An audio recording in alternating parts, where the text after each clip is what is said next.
is going on, everybody? Welcome back to 10 in the Pit.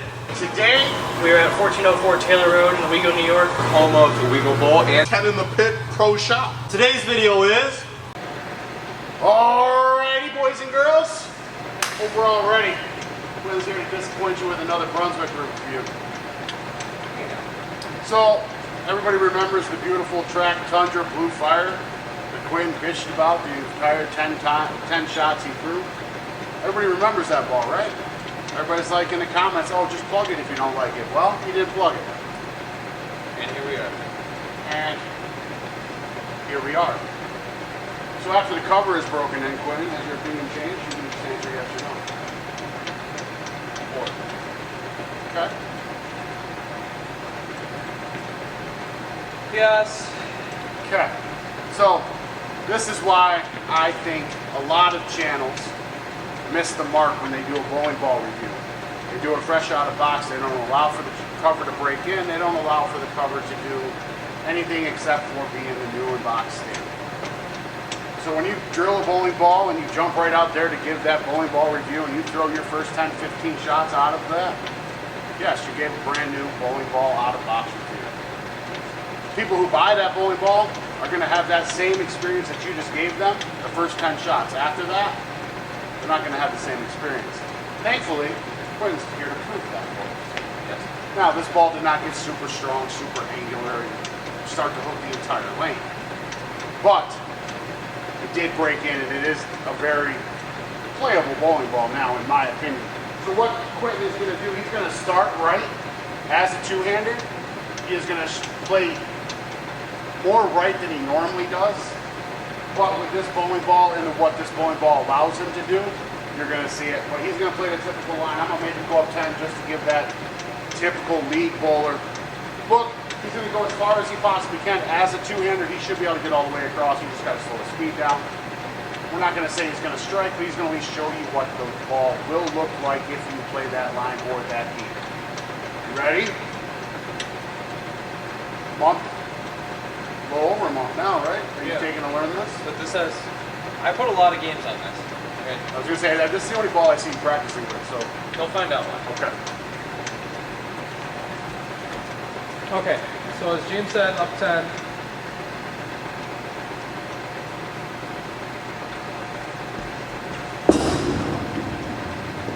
I'm going to throw one more shot. That was really direct. I did not mean it.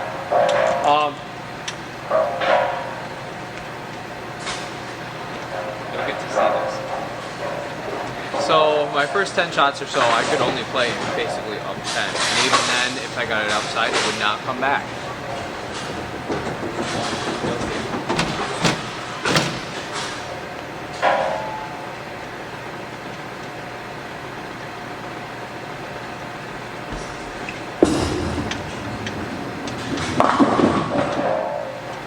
So that was outside. Like I said, that first shot was really direct. So I wanted to show you guys, it does like the outside boards. And it's actually very round from the outside.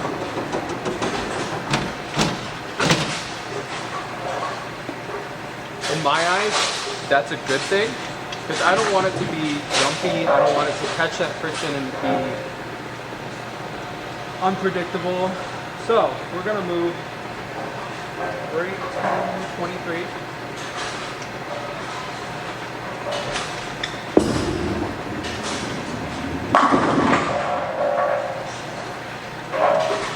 I really like this ball right of basically any other ball in my bag. It's very good on the edge of the oil. After the 10-15 shots that we showed you, this ball opened up.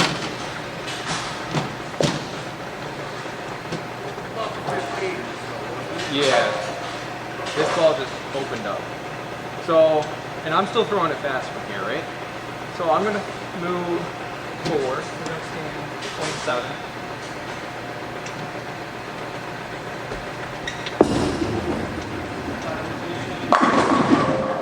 So in the oil, that wasn't a great thrown ball, but whatever. You see what it did in the oil. and it consistently does that. It'll glide all the way to the end of the pattern and then start to pick up.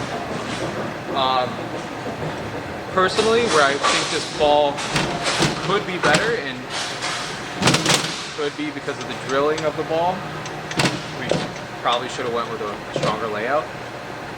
But it doesn't like to come back from the big angles. Which originally was the purpose of the ball, especially on like burnt and stuff like that. But I really like the outcome that I got with this ball.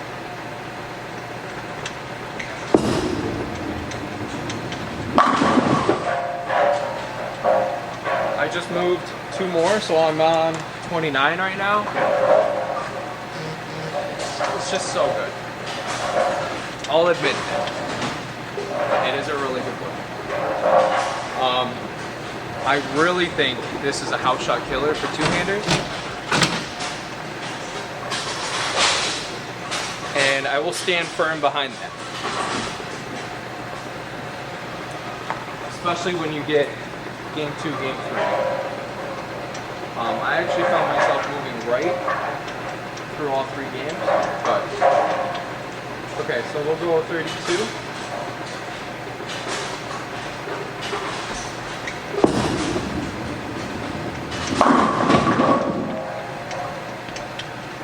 Have I talked about that? Well, every video we have a Brooklyn, Bob. Every video.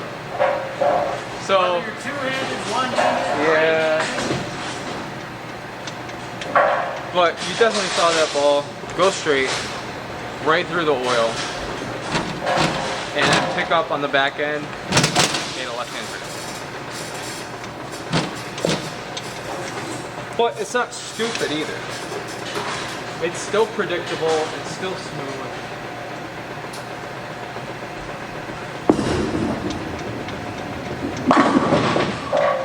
Really holds in the oil. Like I said, that's really good when you get to game 3 or beyond. If you're using a solid or hybrid, either it'll burn up, it'll take a left-hand turn, something stupid. This just floats right through it.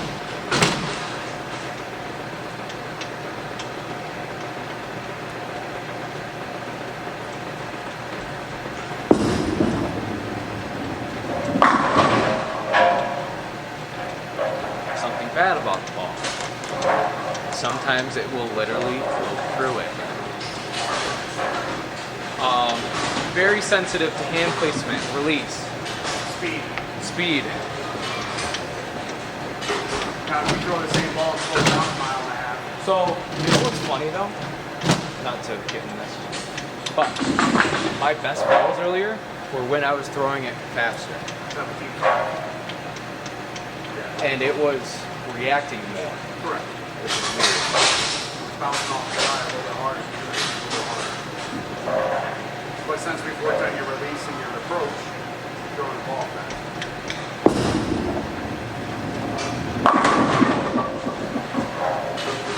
Throwing logs, they don't connect. It is still a pearl, so if you want something to play a little bit deeper in a house shot, you're looking more for a hybrid or something a little bit stronger than Tundra Fire, right? Like I said, I like playing this ball in the middle of the lane. Nothing too far left, not really too far right either. Just right in that 3rd arrow range.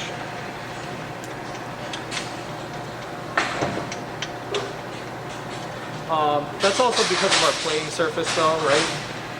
Remember that we said we don't really have outside dry boards to bounce off of?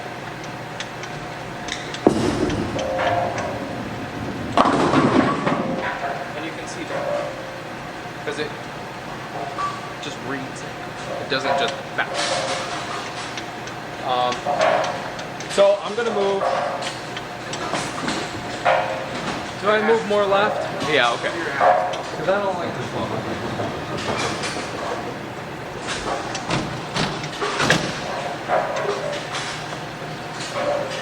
You worked all the way across the 4th arrow, right? I wouldn't go that far, but I can try one. One more at the fourth arrow, and then you work your way back to your happy spot. Yeah. So we're standing on 37, just to get you guys a view of what this ball is.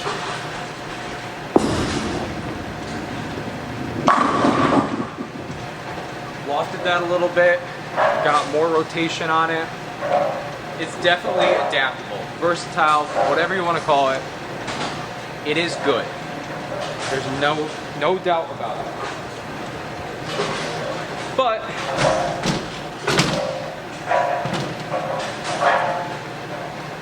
why work for your strikes when there's a different part of the lane? You can just be yourself, throw it, get strikes.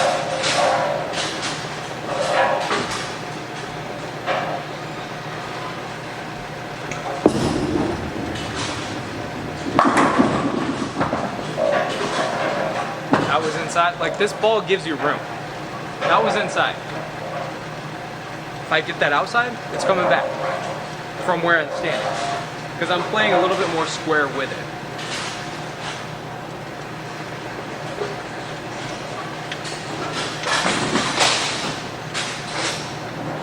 Fun fact, this ball, yes, my opinion changed, but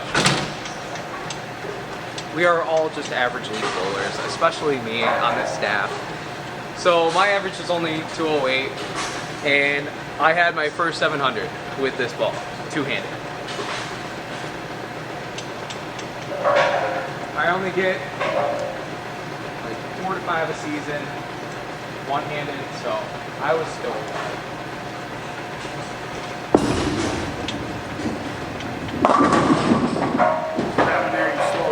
Just a little bit, you can tell. Very speed sensitive. It's not a knock on the ball, in my opinion. Especially as the lower end is symmetrical pearl. That's what we want. We want to be able to manipulate everything we possibly can out of our bowling ball and get us the correct hand, depending on the pattern. It's a good competitor to when you play. I think I would put it right there with the raw line and the others. it might be a little bit more. A little, but not much. I think it's a really good drive right now.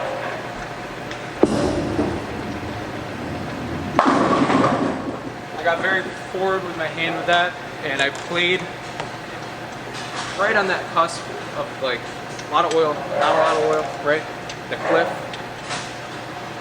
And it just glided right down. And then rolled All right, towards the stand pocket. right there and I'll give you one out. Huh? Show him the forgivable. The what? Stand where you are and give it out. Those two right there kind of tight. Show him what you're talking about.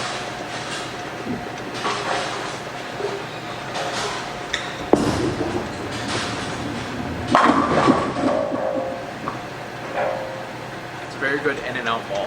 Correct. Which, for a two-hander, that's what you want to see. Correct. Let me ask you a question. Since I'm back here and I'm a safe distance away, when's the last time you threw your hustle? I did on the sports, on the challenge now. Correct. Because I thought this was getting a little unpredictable, like it was either too late or... Alrighty, boys and girls, children of all ages. That would be Mr. Kool-Aid, aka Quentin Adams, and the brand new track Tundra Blue Fire. Now, when we first drilled this, actually this review is the epitome of why we don't just punch holes in a bowling ball and review it right away. So, Quentin was trying to find he was trying to find a more angular layout on the Storm layout chart. And the only one on it from 1 through 6 that says the possibility of angularity is a 1. And I told him before we drilled it, that's probably not the route we want to go.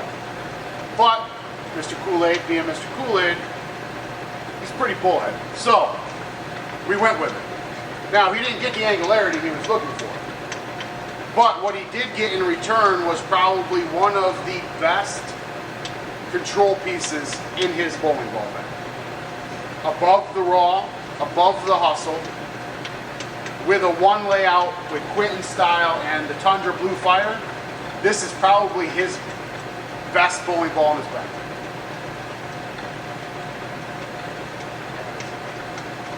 So this is why we don't review things right after we drill them. This is why we put, how many games you got on the ball? 80? Yeah, I was gonna say, every time we're down here practicing every week, like, yeah, this is the ball he's throwing. First out of just pure spite, and he wanted to figure it out. And then after he figured it out, he didn't want to throw anything else. So, over 70 games on the bowling ball.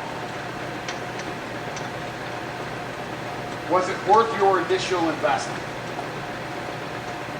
Did Track give you a product that they said it was going to be? Yeah. Okay. Out of the box, I was not happy. I know you were. But that had a little bit to do with the layout, even though I told you not to. Correct. Correct. I think we should have went with a 2, but that's okay to admit when I'm right. It is okay to admit when I'm right. I agree. So, knowing that you weren't happy out of box, when was the break-in period when things started to go more favorable with the cover and the core and everything breaking in? What game area did that fall into? If you had to put a game on it. Game? 15? Okay. 20? All right. So it took a little bit for the cover to break in for you to get. Okay. All right. Well, people are going to want to know that if they bought this ball and they're like, oh my God, this is dog shit. Oh, it's definitely in Throw it between more. 10 and 20. Okay, throw it more. You know what I mean? Break it in. Right. So it was worth your initial investment. If you had to buy another one to fill that small symmetrical dry lane bowling ball part of your bag, is this going to be the route you're going to go, or are you going to look at another option? Still love my hustles, but they're just two different shapes. Correct. I really like this ball. I would choose this. You would choose that one? Okay. So, 70 plus games on the bowling ball, you would buy another one. Someone comes in there looking for that low oil or low volume control piece. Are you going to put this in a different category compared to other ones? Or is this just going to be kind of clumped together with others? Or is this going to be the one you recommend? I think I would recommend that. Okay. In a way, I know it's a tier below as far as performance too, but it reminds me of the GP line. It does. It does. It's very controllable, very dependable. Right. I agree. For a track bowling ball? Right. It's my first track ball. Correct. I'm impressed. Okay. That's what I want to hear. It's a B7 product that you're standing behind. Kool-Aid's getting a little tainted, must be, huh? Wow. It only took a couple years. I think we need to add more powder in there. Yeah, it must be. Must be getting a little diluted. All right, so last question. That you would recommend it, 1 through 5, where are you going to rank this? 5 being the best, 1 being the worst. Just remember, you put the Excel at 4. Yeah, makes it even harder to say that this isn't a 4.5 at least. In my bag, this is probably 4.5. Yeah. I rate this a 4 for a control piece. I put it right there. I know I'm going to catch a little bit of hell for this, but I put it right there with the Ebonite Fireball, and I put it right there with the Thrill and the Hustle line. Just because it's a light oil product. Yeah, it might give you a little bit more performance than the Hustle or the Thrill, but it's designed for light oil, and in my opinion, that's what the summer is all about, is light oil. All the brands release their light oil bowling balls during the summer or right before the summer. There's a reason why. And this one's really good. I'm not even going to try to deny it. It looks pretty too. It's not bad. Blue sparkles and orange. You're a Syracuse fan. Correct. But anyway, like I said, every video, all my guys, they pay for their own stuff. That's why we can be blunt. That's why we can be honest. That's why Quentin was not happy his first 10 shots with the bowling ball, and he was not afraid to hide it. We don't have to. We're not on staff. We're not sponsored. All of our reviews are blunt and honest and hopefully relatable to you guys. We are just typical average league bowlers. We're not out here trying to be or claim to be PBA bowlers. If you want to watch that, there's tons of channels for that. But that would be Quentin's take on that brand new Track Tundra Blue Fire. If you're in the market for jerseys, URL discount code below. We both got one on today. Surprising. Bolafat, one of my favorites. We've tried all of them. We tried H5. We